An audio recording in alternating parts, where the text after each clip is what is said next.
Vamos a empezar el programa de cosas de monstruos para Gamera, así que, como toca habitualmente, un Monsteriano, bienvenido a Cosas de Monstruos, el programa que enseñamos a sobrevivir a las amenazas más terroríficas, las criaturas gigantes. Aunque hoy sobrevivir nada, porque además hoy vamos a hablar de una criatura muy amistable, la guardiana del universo, la amiga de los niños, la tortuga Gamera. Así que, pues para ello contamos con un equipo, vamos, de lujísimo, formado por Octavio López. Hola, buenas, ¿qué tal? Y Adrián Roldán. Muy buenas, gracias.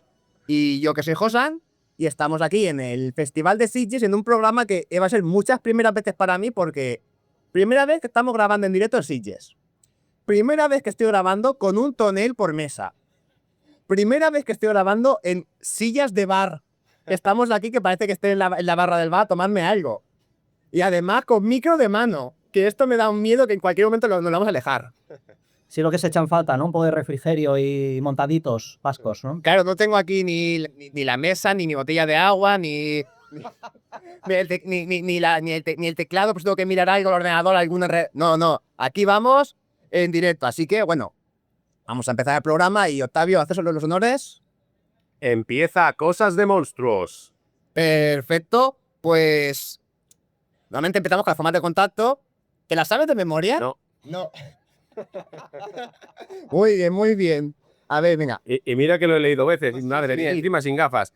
Bueno, las formas de contacto son en Facebook, Twitch, Instagram y YouTube como Cosas de Monstruos y en Twitter como @monsterianos. Para escuchar el podcast estamos en iVoox, Spotify y en casi cualquier reproductor de podcast como Cosas de Monstruos. Y además también tenemos el grupo de Telegram Kaiju Club, donde estamos los miembros del podcast y oyentes para hablar de monstruos gigantes, tokusatsu y lo que surja.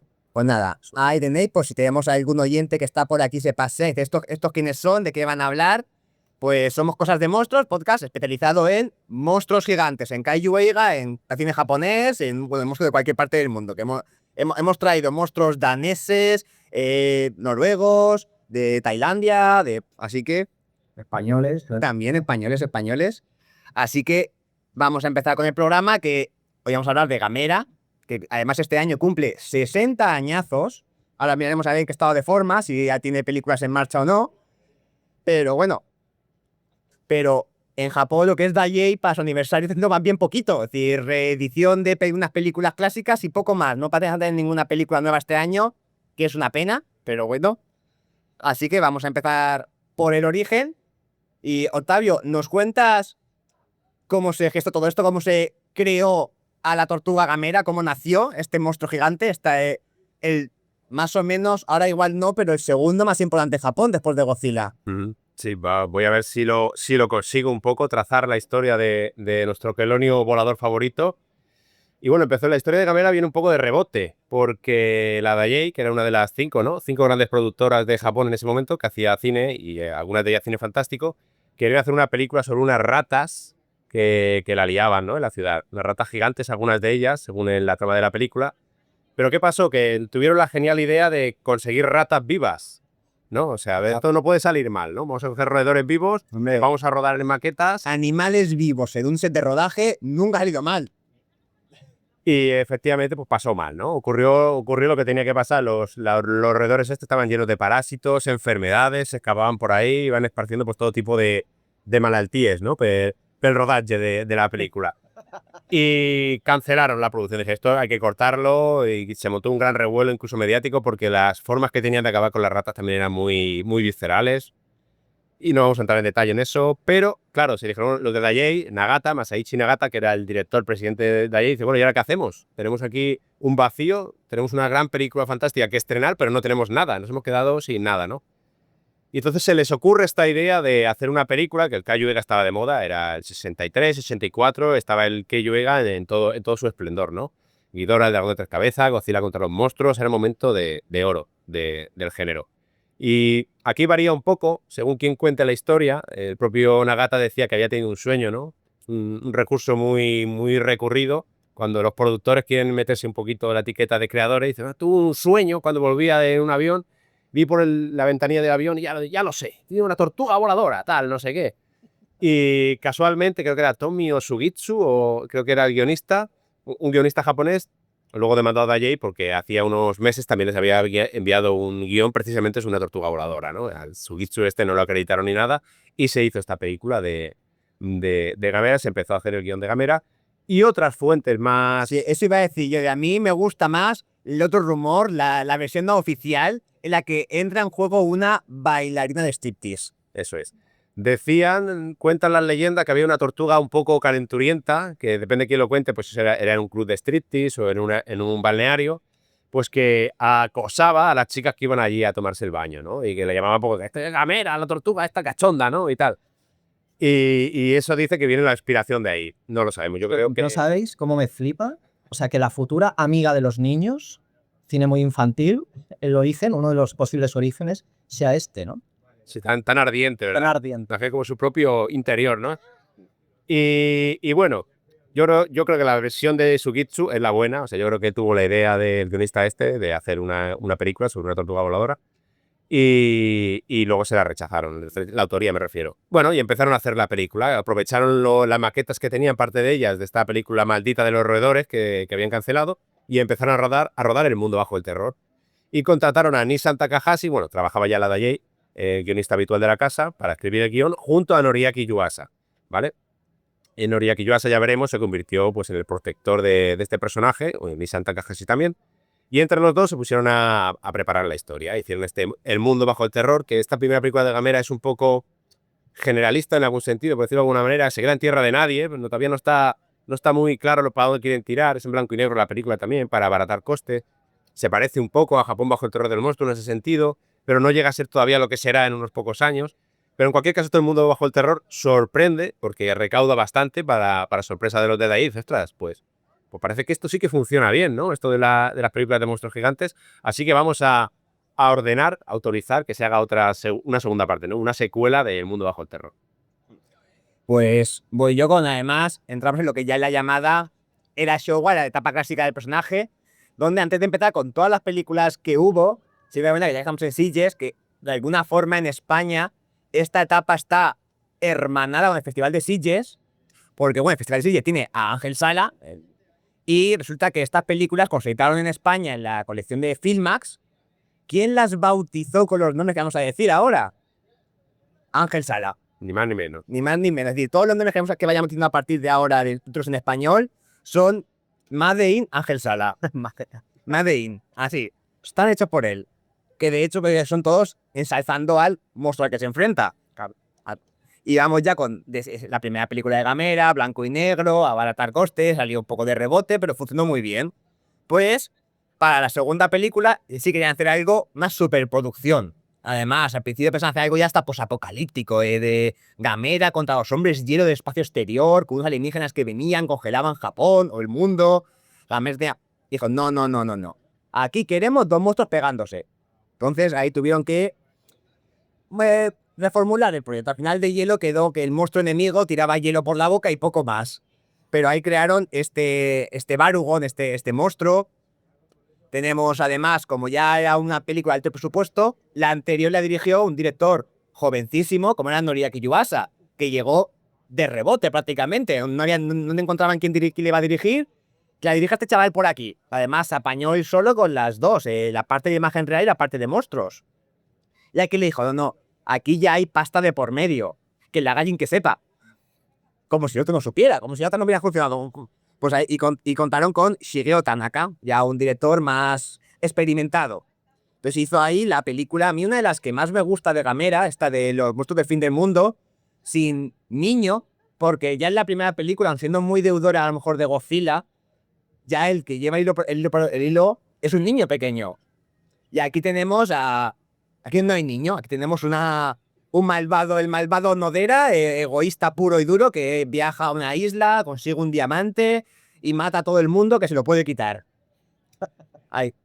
Y tenemos toda esta aventura con parajes selváticos, con ladrones, con investigación, con lucha y algo que se convertirá también en un clásico de Gamera, que a pesar de ser una película de corte, sobre todo las demás, de corte infantil, Gamera sangra mucho.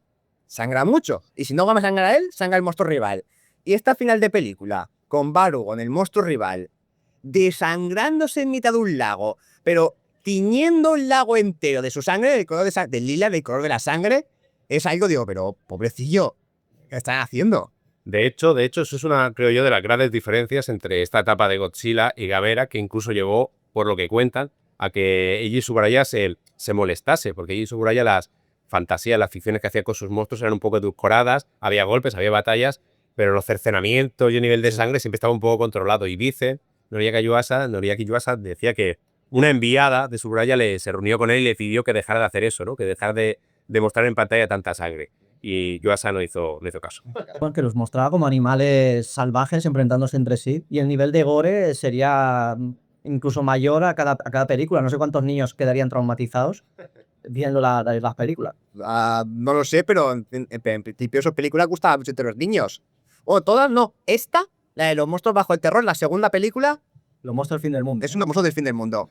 He mezclado los dos títulos. Los monstruos del fin del mundo, debido a su elevado coste, que por ahí he leído que rondando los 80 millones de yens, fue un fracaso. O al menos no generó beneficios. Que nos hemos dejado una pasta, no generó beneficios. Pues bueno, vamos a hacer otra película, pero hay que cambiar cosas. Entonces ya hicieron este Gauss, el terror de la noche, y aquí ya redujeron el presupuesto, lo bajaron pues, según se dice, de 80 a 60 millones, todavía con ambiente de superproducción, volvieron a contar con Noriaki Yuasa, dijeron, venga, ahora, y ella trajo un poco su visión del Kaiju Eiga, que su visión es que estos son como cuentos o fábulas para niños, realmente, que la gracia de estas películas, para que triunfen, es que el niño que la va a ver se sienta protagonista, vea a un niño, a un niño también, vea el hilo conductor no siga una lógica adulta, sino que pueda seguir una fantasía, un cuento, como si fuera la lógica de los cuentos para los niños.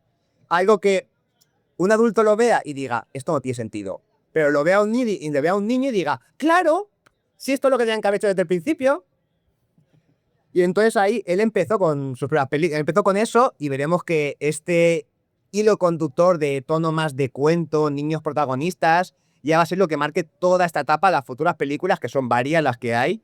Entonces, claro, en este Gauss, le dijeron, a ver, monstruo rival, uno nuevo, ¿qué hacemos?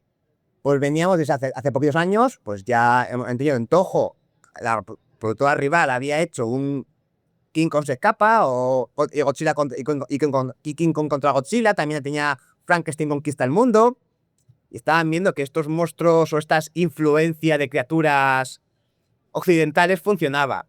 ¿Qué hacemos? Drácula. Drácula no podemos. Pues un vampiro. Y entonces, claro, este Gauss, que no dejaba, es una especie de monstruo vampírico, porque era una especie de murciélago al que la luz del sol le debilitaba y se alimentaba bebiendo sangre. Entonces ahí tenemos, pues básicamente son elementos Me suena. muy vampíricos, realmente. Y pues un vampiro de una peli para niños, oye, pues sí. Además, le ponemos un rayo ahí perforador para que lance y que vuele y ya lo flipamos todo. Y sí, funcionó bien. Y además, en esta película todavía hay, bueno, Yuasa empieza a toquetear porque realmente la trama es los primeros 10 minutos de trama y luego diversión pura. Pero esos primeros minutos que mete de trama sí que habla un poco de problemas sociales, habla un poco de la deforestación, de cómo las empresas destruyen los árboles, de la migración, de la gente que pasa a vivir después a las grandes ciudades y cómo se quedan los pueblos, de la despoblación. También habla un poco ahí del miedo a los volcanes, que por aquella época habían explotado por la zona esa de Asia varios volcanes, y entonces también la película mete un volcán y lo va haciendo por ahí varias cositas para que la película vaya funcionando bien. Y quizás lo último y que más importante casi respecto al futuro de Gamera fue la llegada del American International Television como distribuidora y productora. Vieron estas películas y dijeron, uy, esto va de lujo para nuestra programación televisiva. Esto va a llegar a América. Entonces, claro, compraron los derechos de esta, de Gauss, la de Murciélago, la de la anterior, de Barugon, y de la siguiente se quedaban para también como productores también. Entonces ahí empezaron esa alianza Gamera-Estados Unidos, que tanto marcará, porque para la siguiente película, Vidas ataca a la Tierra, ya se notará porque esta American International Television hizo varias peticiones. Dijo, vale, yo estoy aquí poniendo pasta, luego haré un doblaje al inglés para emitirlo por televisión, os aseguréis que vuestra película será en Estados Unidos, y más luego algo de distribución, pero quiero que en cada película haya un monstruo nuevo. ¿Vale? Eso se puede hacer. Por supuesto que esté protagonizada por niños, que de aquí lo pone. Venga, vale. y que siempre haya un niño occidental americano. Bueno, eso ya es más complicado, porque no hay tantos niños americanos en Japón que hablen japonés para hacer la película. Pues se tuvieron que buscar la vida. Y ya empezamos con lo que... Hasta el momento las 3 películas han sido, bueno, la primera un poco no, pero las 2 siguientes sí que hayan metido pasta. En esta la Jay estaba ya en crisis. Además, la gente iba cada vez menos al cine, ya estaba la televisión en los hogares. Además, en la televisión estamos casi en plena edad dorada del tokusatsu televisivo, porque años 60 y 68 ya tenemos un par de temporadas de un par de series de Ultraman, y estaba al llegar ya Kamen Rider, el Super Sentai, los héroes de Ishinomori y un montón de productos más. La gente ya, pues, ya era complicado. E incluso en cines, había las películas que triunfaban antes eran las extranjeras. Y creo que de las películas más taquilleras de ese año no fue ninguna japonesa, sino que fue James Bond solo se vive 2 veces. Se quedó ahí por arriba, que también estaba James Bond en Japón, pero era americana. Así que ya Dayei, ya en crisis, en momento económico terrible, hijo, reduzco el presupuesto otra vez. ¿A cuánto? Pues pasó de antes 60 hasta unos 20. Ya es las migajas. Métodos de rodaje, pues, espartanos prácticamente. Y le dijo, venga, Yuasa, continúas tú, ¿verdad? Haciéndolo, además, grabando con 1/3 del presupuesto del anterior, otra película entera. Y que además también roda la parte de tokusatsu, la parte de monstruos y la parte de humanas. Y Yuasa, pues, se echó la carga a los hombros y dijo, pues venga, para allá que vamos. Yo quería añadir eso, que para Yuasa debió de ser eso muy frustrante de alguna manera, ver por un lado que estaba protegiendo el personaje, que se dejaba la piel para hacerlo, y que los otros, de ahí me refiero, Nagata y los dirigentes de la productora, reducían el presupuesto cada vez cuando eran las películas que les sacaban de los apuros, o sea, que les permitía todavía postergar la crisis y salvarse como podía, ¿no? Que debió ser muy frustrante para él. Claro. Sí, al respecto de Yuasa, de Noriaki Yuasa, se le pueden decir muchas cosas, o que uno de los presuntos responsables de la decadencia del género, ¿no? Por la infantilización de las películas de Gamera, pero el hombre lo dio todo por su personaje. Se encargaba, no solo dirigía las escenas con los actores, sino además él se encargaba también de dirigir los efectos especiales, que normalmente siempre había 2 equipos diferentes. Él se lo comía todo, seguramente por el mismo sueldo o menos de un sueldo. Además que tenía una visión muy clara de cómo tendría que ser una película de monstruos gigantes, ¿no? Entonces, que respetar también eso. Claro. Y ahora ya más o menos ya puedo ir más rápido, porque lo más importante ya está todo lo que va a marcar. Como decir, esta de Viras tiene mucho para esta falta de presupuesto, reutilización a lo bruto, a lo bestia de películas anteriores. Tiene además una alianza extraña con los Boy Scouts, utilizando incluso Boy Scouts reales como extras y que les dieran el vestuario. Y fue el debut de la marcha de Gamera, de la Gamera March, esta canción que tanto identifica al monstruo y que se utilizaba por toda. La película, pues, triunfó entre los niños. Fue un triunfo. Y llega al año siguiente.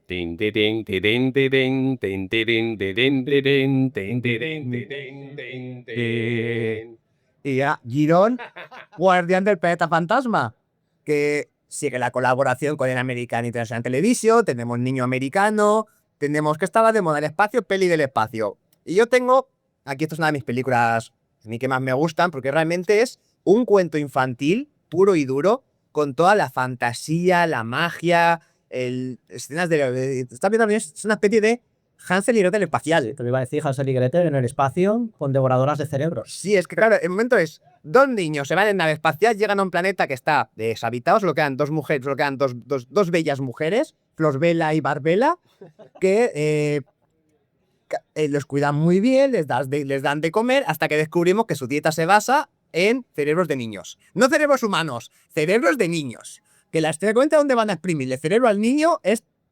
A mí me crees. Sí, el cerebro de niño ya sabéis que están muy, muy tiernos y muy jugosos, que tienen más la creatividad. Muy puro el cerebro. Y es una escena, hay una escena en la peli, ya sabéis, que es cuando le afeitan la cabeza al niño para proceder a comérselo, que sigue teniendo su potencial, porque mi chiquillo, Lucas, la vio, la peli, estamos viendo toda la de la Gamera con él, y cuando empezamos a ver la siguiente, dijo, ¿en esta también le van a afeitar la cabeza al niño? Le dije, no, en esta no.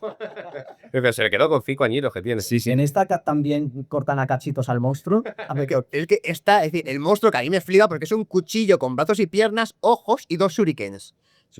Y hay un momento que está hablando contra un Gaos y hace plas y lo decapita, le pega una guillotina que dices que te quedas flipando de, ¿lo ha matado así? Se fue una butifarra. Exactamente. Y luego, pues, tenemos además el momento de Gamera hace piruetas en la barra, es decir, coge como si fuera un gimnasta olímpico, se agarra de una barra y empieza a dar vueltas sobre sí mismo y dice, esta peli es una locura, aquí entra todo, esto es maravilloso. Y el rodaje no sé qué tal, porque igual que las protagonistas, las malas, comían cerebros, se dicen que en el rodaje no se comían, sino que bebían. Había una en concreto que le daba la bebida, que yo no sé, que decían que bebía como una cosaca. Que... Sí, que la que más bebía de rodaje, ¿no? Que no se podía competir con ella. No. Ganaba siempre los juegos estos. Los juegos del alcohol. Y pasamos al siguiente año 70 con Jigger, el Señor del Caos, donde la peli de la Expo, es decir, ese año estaba la Expo en Japón y dijo, bueno, pues hacemos el trato con la Expo. Y la Expo le dijo, venga, vale, me parece muy bien que os hagáis de promoción, pero por favor, en la película no destruyáis ningún pabellón de la Expo. No, venga, no destruyamos ninguno. Pero ahí consiguieron también, además, consiguieron para el tema de la Expo un pelín más de presupuesto, para poder meter un poco de destrucción urbana. Metieron a ese Jigger, este monstruo rollo más triceratops, más ceratópsido, que además tenemos una secuencia bastante chula en la que este monstruo infecta a Gamera y los protagonistas tienen que entrar dentro del cuerpo de Gamera, rollo viaje alucinante, para curarlo. Y vemos las entrañas de Gamera desde el punto de vista de los niños que tienen que curarlo. Entonces por ahí... Ahí, mira, apuntar también que lo que hemos dicho, ¿no? Que Dayei estaba en caída libre, entre comillas, tenía una crisis económica muy fuerte y ya se estaba rumoreando, o sea, las condiciones económicas de los asalariados, de los que trabajaban allí, los trabajadores, era muy precaria. Y ya el estrés que tenían encima, el agobio, era muy fuerte. Y uno de ellos, rodando esa escena del interior de la pizzería de Gamera, le entró una hemorragia cerebral y se lo llevaron al hospital. Se quedó allí cao y yo se lo contaba. Dice, yo creo que era debido a esa presión, esa incertidumbre que teníamos de que no sabíamos si mañana íbamos a trabajar, ¿no? Entonces, lo cuenta como ejemplo. Sí. Y que es una escena, y eso me embalo, que es una escena que luego Pacific Rim, Guillermo del Toro en este caso, homenajea cuando un momento en la peli que se mete el personaje Santiago Segura en las vísceras de uno de los kaiju, es muy reminiscente de este momento. Como curiosidad, ya no de la película, sino de la propia Expo de Japón, es algo que también produjo un hito en el Kaiju Eiga, y es que durante la Expo, Godzilla y Gamera se enfrentaron directamente. Ahí en la plaza principal de la Expo hicieron que eran como un espectáculo y traían pues a Gamera, el traje de Gamera con el actor, el Godzilla con el actor, con el Haruo Nakajima.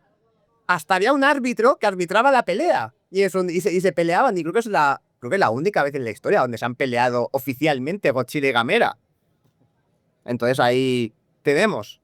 Y luego ya, pues, sí que acaba con dos maravillosas películas. Luego eso, estamos ya en el 70, principio de los 70, y lo que hemos dicho, Dayei iba en caída libre hacia la bancarrota, y lo que hablábamos, debió ser curioso cómo conseguían estas alianzas, ¿no? Primero con la Expo, y no sé si irían mendigando puerta por puerta, porque en esta... Es que tuvieron con el American, con los Boy Scouts, con la Expo.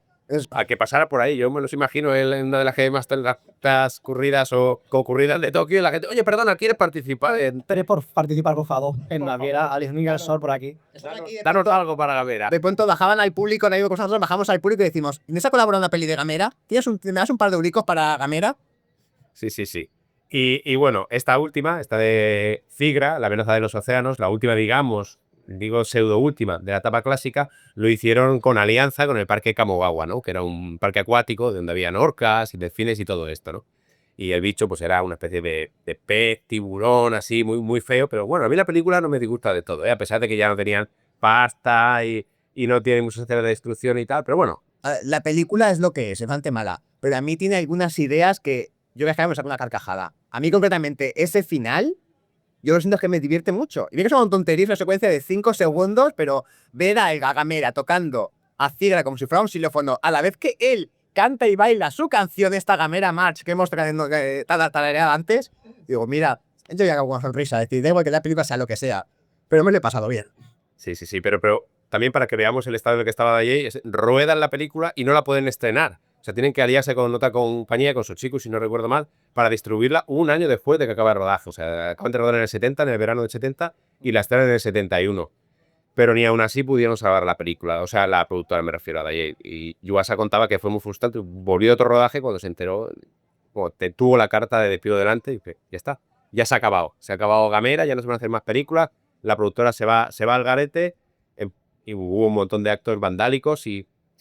Según quien cuenta la historia, igual que el origen de Gamera. Los niños volcaban contenedores, ¡queremos más Gamera! Igual que la historia del origen de Gamera es un poco dudosa, depende de quién la cuenta. El final de Gamera también, porque dicen que fueron esos trabajadores que estaban con estos actos vandálicos los que entraron en el almacén donde estaban guardados todos los trajes de la filmografía de Gamera, de los propios Gamera y de los otros Kaiju, y los destrozaron todos. Y otras fuentes dicen que fue el propio Yuasa, lo que comentamos, totalmente frustrado y traicionado por lo que había hecho Daiei, que había dejado morir el personaje y no había sabido gestionar bien el destino de la compañía, el que personalmente destrozó los trajes, ¿no?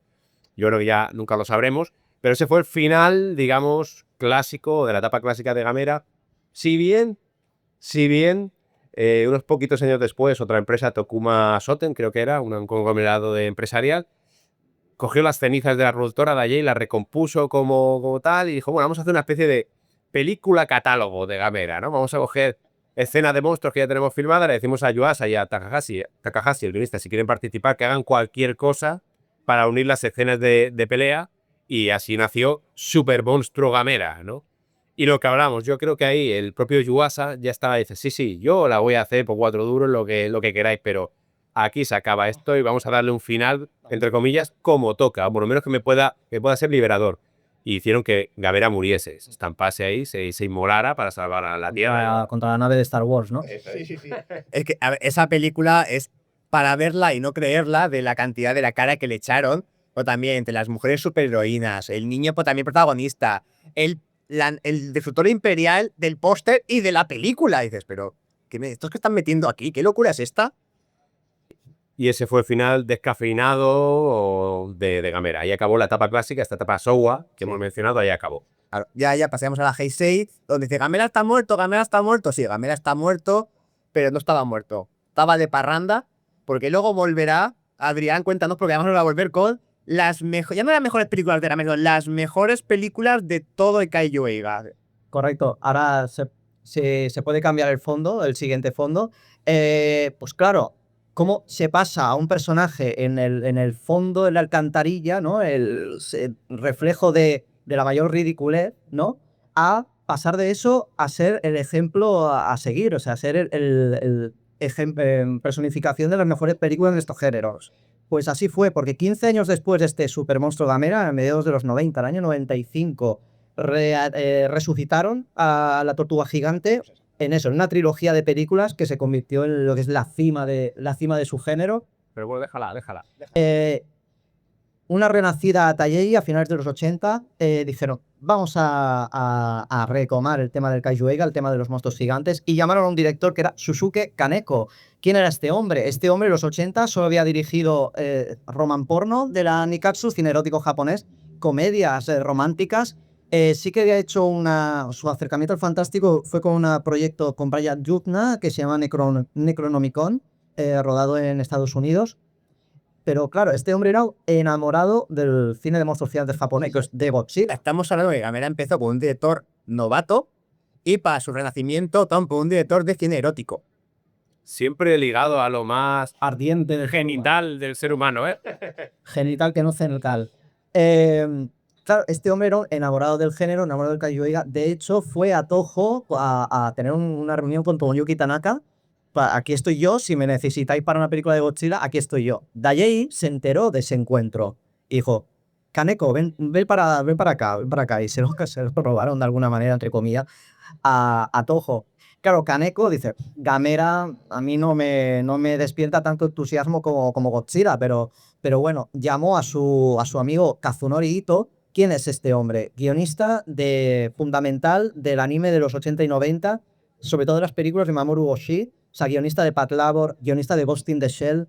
Pues este hombre ofreció un guión para Gamera, para un renacimiento de Gamera, que a Kaneko le dejó, hostia, qué buen guión, ahora me meto presión porque no sé cómo voy a rodar esto a tiempo y con el dinero que me han dado.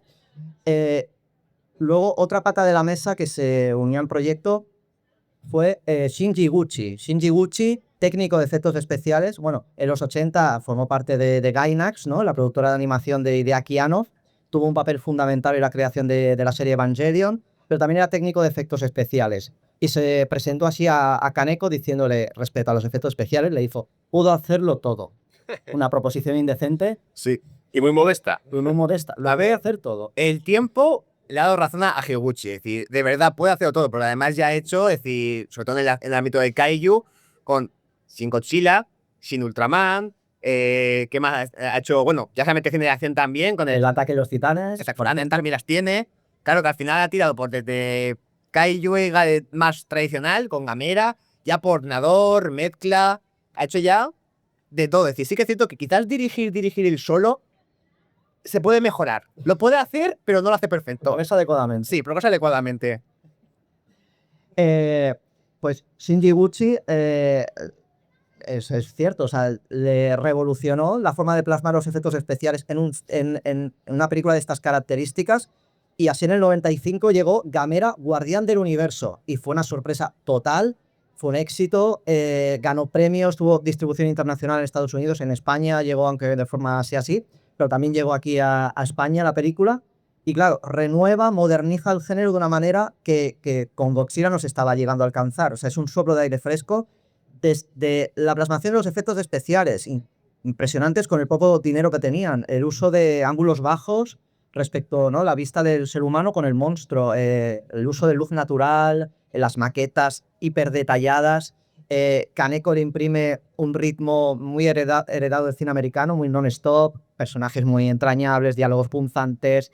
Es una película fresquísima, divertidísima, y que además se le añade un tono místico a la presencia de los monstruos. Tiene esta influencia ¿no?, de la Atlántida, ¿no? Gamera es una creación de laboratorio, una civilización antigua, ¿no? Y se le añade ese misterio, además, en el primer tercio de la película. La conexión, hay un personaje del adolescente Asagi, ¿no? Asagi Kusanagi, que tiene una conexión telepática con el monstruo, ¿no? Sustituimos los niños pesados del pasado por algo más moderno, ¿no? Un adolescente que tiene una conexión. Sí, además lo hace muy bien porque sigo respetando la idea de Gamera está de alguna forma hilada a los niños, pero en vez de poner un chaval, una chica, un niño niña de 8, 9 años, que algunas películas que hemos hablado de antes estaban de verdad protagonizadas por niños de 8 años, o es decir, la de Cigra, la chiquilla protagonista, ¿qué tendría? ¿6 años? Sí, por ahí. Terrible, ¿eh?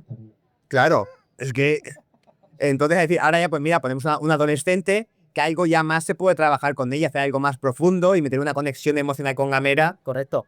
Que la actriz Ayako Fujitani formó parte del jurado del Festival de Sitges, creo que fue en 2007 o así, hija de Steven Seagal, además. O sea, que creo que se llevan un poco mal. Se lleva un poco mal, creo, ¿no? Se intuye... Después que se llevan, creo que ya es mucho. Entonces la película fue un éxito y de ahí dijo, pues queremos más.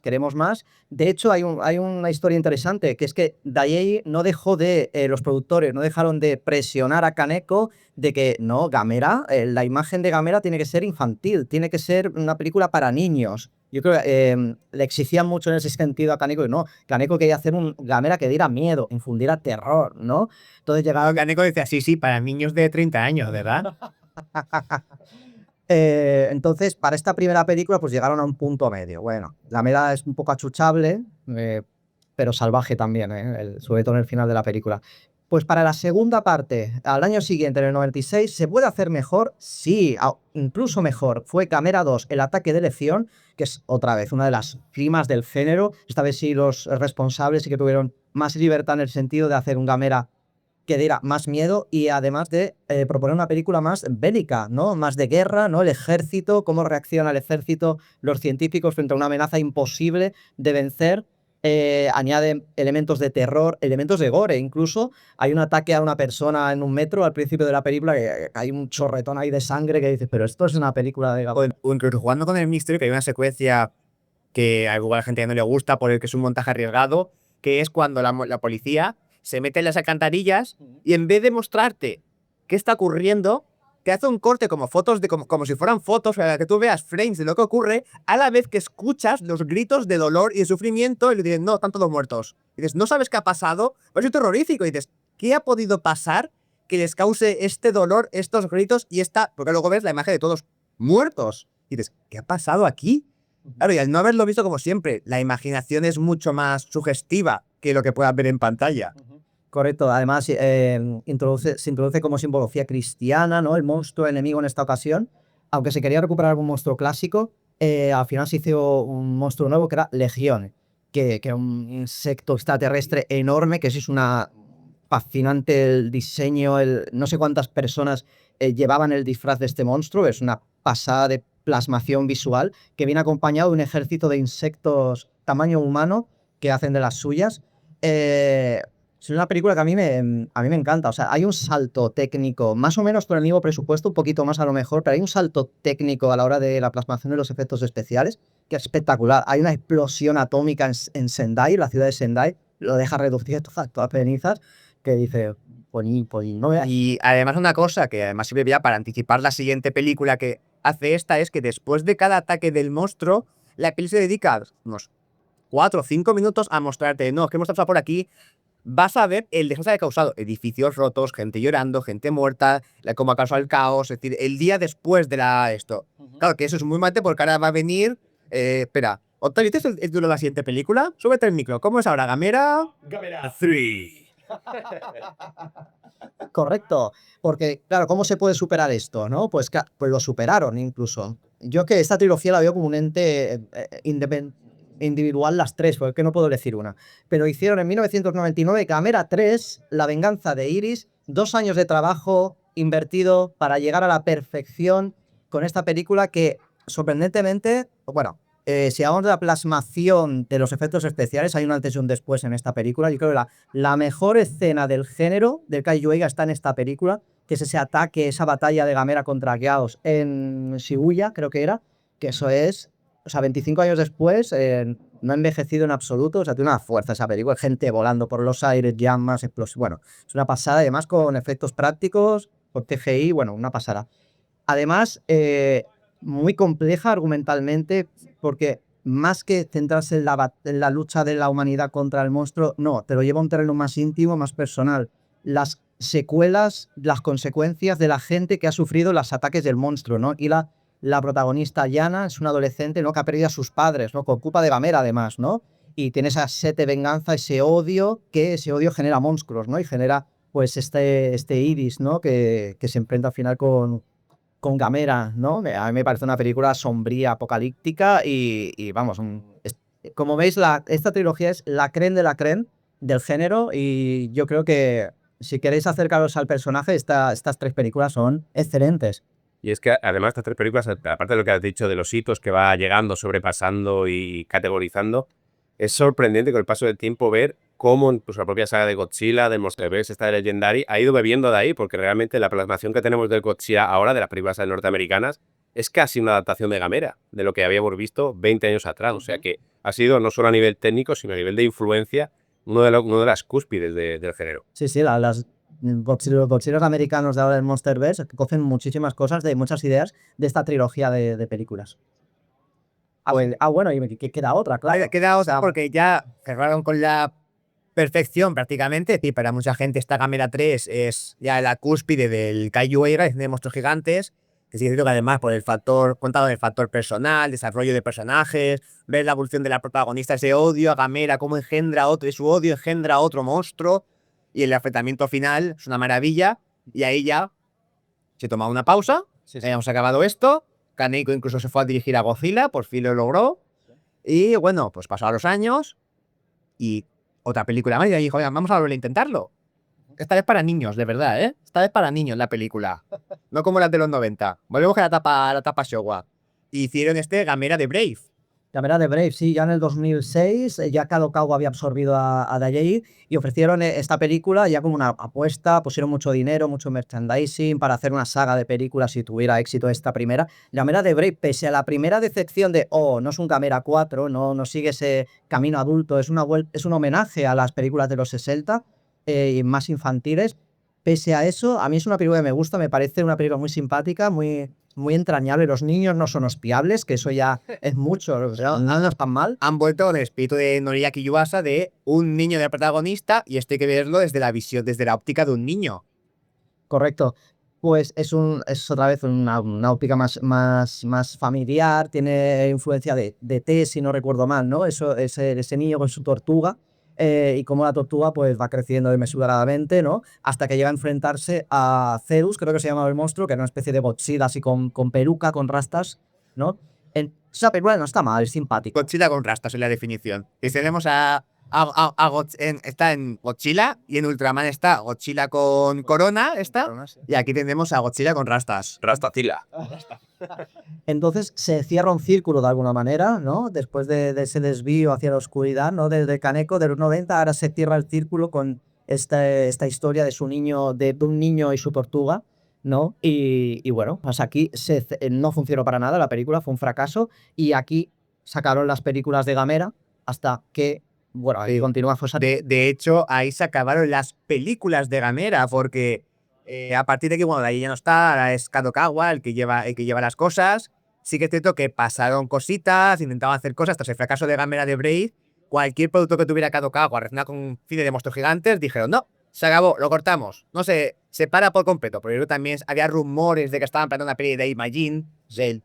Entonces por ahí se cortó todo, pasaron los años y de hecho, hasta más o menos 2015, hace 10 años, 50 aniversario de Gamera, y volvieron a los rumores de va a haber una película de Gamera para el 50 aniversario, va a volver a hacer algo nuevo. De hecho, apareció un corto oficial, Sí. muy chulo además, es decir, unos 4 o 5 minutos que se puede encontrar fácilmente en YouTube si se busca Gamera 2015. Además también con un niño huyendo de los monstruos, de los gaos que atacaban, que llega a Gamera, le defiende, y es como, más que un corto, parece una especie de avance de una futura película, porque vemos la factura que está hecha y dices, esto puede molar. Vale, pues no hubo más. Si se quedó en el corto, ese ya está. Sí, bueno, nadie se interesó era como un anzuelo, ¿no? Para comprar un proyecto, pero nadie se interesó por eso, ¿no? Hasta que en 2023, Claro, hasta que en 2023, ya un poquito, casi de la nada, salió salió esta imagen de Netflix con Kadokawa y hace un anime nuevo, un anime de Gamera. Y además salió como Gamera Rebirth y Gamera contra los 5 Kaijus. Y además la promoción estuvo muy chula porque sacaban un póster que se veía primero Gamera, el nuevo diseño, y 5 sombras. Y más o menos cada 2 semanitas o así, iban iluminando una sombra mostrando un nuevo Kaiju. Y te veías, vale, este va a ser un rediseño de Zigra. Este era un rediseño de Diras. Va a ser de Girón. Claro, dices, uy, son todos los de la etapa clásica. Al final, la cosa de los 5 son justo los 5 Kaijus que hizo Noriaki Yuasa. Y luego cuando pudimos ver el anime, yo creo que son 6 capítulos maravillosos que cogen lo mejor y más identificativo del cine de Noriaki Yuasa, lo juntan con lo mejor y más identificativo de las películas de los 90, más detalles musicales o de acción que también pueden recordar muy fuertemente a Pacific Rim. Entonces, claro, después tenemos Gamera clásica, Gamera de los 90, Pacific Rim, todo mezclado, y dices, ¿qué va a salir mal?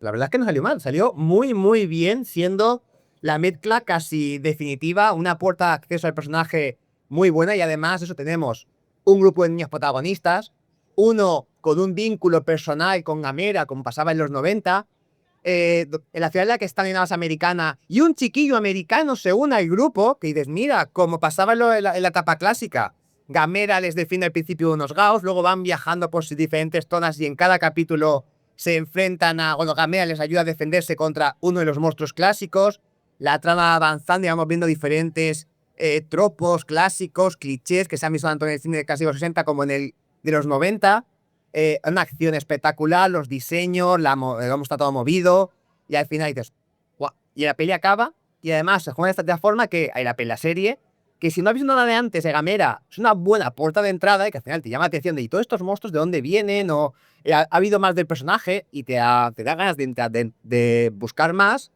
pero si has visto lo anterior y sabes a qué están referenciando o por qué están esos homenajes, a la vez también te gusta más. Y luego ese final ahí, hace una especie de Gamera March, pero con guitarra acústica, que queda precioso también, muy bonita, y la serie se queda como acaba, y hacen como que una especie de una postcréditos de si alguien nos da más, haremos más. Con que el director, que no me acuerdo el nombre, era un poco flipado. era un flipado, dijo, dame dinero y puedo hacer 12 películas. Sí, nos dijo, tengo idea hasta para 12 películas. Pero, pues nada, es decir, no les avisó la comida porque además lo que daba a entender a poquitos era algo de Gamera de Brave. Ahora vamos a homenajear a Gamera de Brave. Y fue un, oye, pues, es lo que te falta. Pero no hubo nada más. Lo único que ha habido es que sí que es cierto que de las pocas cosas que se ha hecho este año nuevo de Gamera ha sido que se ha emitido en Japón y solo en Japón un remontaje de esta serie de Gamera Rebirth pasando de 6 capítulos de, no sé, sean 20-30 minutos en los que había en Netflix, a 12 capítulos de la misma duración. Exactamente el doble de largo. ¿Qué hay en este metraje extra? Ni idea. Yo no lo he podido ver, no he encontrado tampoco mucha cosa. Así que, realmente, con esto ya sí que se ha acabado Gamera. Porque lo que digo, este año es el 60 aniversario y más allá de este remontaje y restaurar algunas ediciones clásicas y emitir algunos cines japoneses, no se ha hecho nada más. Yo creo que aquí en España se va a hacer más que lo que va a hacer en Japón. No solo esta celebración que hacemos aquí en el Festival de Sitges, sino también literariamente, también, ¿no? Octavio, cuéntanos más. Eso es, así brevemente, porque estoy preparando un libro, estoy acabándolo ya, de la historia de Gamera, ¿no? La historia del personaje para la biblioteca de Berzano, de la abadía de Berzano, y pues cuenta todos los pormenores de todas las películas. Y estoy siendo asesorado, corregido, ayudado por unos dos grandes maestros, los dos grandes maestros del Cayo Vega en España, como son Adrián Roldán y José García, que sois vosotros. Muchas gracias, chicos, por ese trabajo que estamos haciendo. Y va a ser un libro muy chulo, creo yo, y además también recogiendo la historia de Gamera en España, que se ha hecho una investigación bastante profunda, que hemos ido ahí a los archivos secretos de la censura. O sea, que podría tener el subtítulo del libro de lo que Franco no quería que supieses de Gamera. Esto es como, ha salido ahora en la 1 una especie de serie documental, los archivos del nodo, de lo que hemos emitido, pues lo mismo pero con Gamera. Lo que hemos encontrado de Gamera en España que no se emitió, o no sé, ¿por qué? ¿Por qué no se emitieron las películas de Gamera o si se emitieron, qué se emitió? Eso es, eso es. Bueno, pues mira, nos quedan 5 minutillos para acabar en la hora esto, así que hemos hablado de muchas cosas de Gamera, hemos hecho un repaso súper rápido y hemos comentado muchas películas de estas muy buenas, nos gusta, entonces, claro, pues destacando cada uno 3 películas, o un top 3 personal, o destacar alguna que nos guste especialmente. Entonces, por ejemplo, Octavio, empieza tú. ¿Cómo se llama tu top 3 de Gamera? Pues yo creo que todos vamos a ser parecidos en los primeros puestos, pero bueno, voy a decir Gamera 3, porque El despertar, la venganza de Iris es flipante, esa peli ya lo ha definido muy bien Adrián. Yo me quedaría con esa del top 3, o sea, en el número 1. En el número 2, no lo sé, pero por citar una, pondría Gauss, El terror de la noche, me parece que es la película perfecta de Noriaki Yuasa, y luego la serie de animación de Netflix, que me parece vibrante. Pues, Adrián, tú que... Claro, es que aquí es muy difícil. Yo es que no puedo quedarme con una película de la trilogía de los 90, la voy a contar como una sola, porque es que no puedo quedarme con una. O sea, sí, al final sí que me quedaría con Gamera 3, pero la voy a contar como una sola, la trilogía de los 90, en el top 1 de mi vida. Todo en el puesto. Estoy a hacer trampa porque le digo top 3, vale, meto 3 en el primer puesto. Tú vayas con 5, Sí, espérate, que nos mete 2 de segundo y hace un top 9. Ahora voy a juntar, no. A ver, puesto número 2, sí que pondría una de las clásicas. Pondría Los monstruos del fin del mundo. Sí que me gusta mucho Gauss, El terror de la noche, muy divertida, pero El monstruo del fin del mundo me gusta porque es una película seria de monstruos gigantes, además con un monstruo con un arco iris, ¿sabes? Y en el puesto número 3, la serie de animación. Pondría también la de Gamera River. Pues acabo yo, más o menos decir, tanto Gamera 3 como Gamera 2 me encanta. La venganza de Iris, Ataque de Legión, me encantan, de los 90. La de los monstruos del fin del mundo también, la de Balugon también me encanta. Entonces, pero por destacar algo diferente, yo voy a quedarme con Guiron, Guardián del Planeta Fantasma. Muy bien. Está una apuesta arriesgada. Sí, como antes, esta especie de Hansel y Gretel espacial, pero a mí el diseño de Guiron me vuelve loco, ese cuento infantil, ambiente de cuento infantil, es algo que la veo y se me pasa volando siempre la película. Esa película donde cabe todo, desde Gamera haciendo acrobacias en una barra de gimnasia hasta una mujer rapando el pelo a un niño para comerse su cerebro. Pero al final, yo me divierto mucho con esa película. Y luego también, por supuesto, Gamera Review. Y nada más o menos tanto 90 como con Review coincidimos todos y ya por destacar queda la etapa Showa, la etapa clásica, que cada uno pues elige una o dos, que al final, siendo lo que son, creo que tenemos muchísimo cariño y en parte los niños de Japón de una época se han criado con eso, porque la cantidad de referencias que veo siempre en manga y anime a Gamera, a veces superan hasta las referencias a Godzilla. Bueno, y Toriyama, toda la influencia desde el Dr. Slump, en Boral Drag también, y aparece Gamera, os la quiero decir. Hay una gran influencia del personaje en la cultura japonesa. Con esto ya acabamos, vamos con un poquito a terminar y vamos a hacerlo, estamos en directo los tres, vamos a probar el donde hay cayó a alegría. Venga, ¿Vosotros tres? Nosotros tres, bueno, si un público se quiere animar, pero claro, es como acabamos todos los programas, yo digo, donde hay kaiju, y todo el mundo responde, hay alegría. Pues venga, vamos a hacer una de prueba, a ver. Donde hay kaiju, hay alegría. Vamos, ya acá Me viene la primera, pero venga. venga, nada. Donde hay kaiju, ¡Hay alegría! Gracias, Cosan. y muchas gracias también a los que se han quedado por ahí públicos sentados escuchando. Gracias. Haciendo. Esperemos que os haya entretenido al menos un poquito. Y si no lo y como seguramente no lo conocieseis, pues ya me ha llamado un poquito la atención. De estos de qué hablan. De este es Gamera, la tortuga gigante.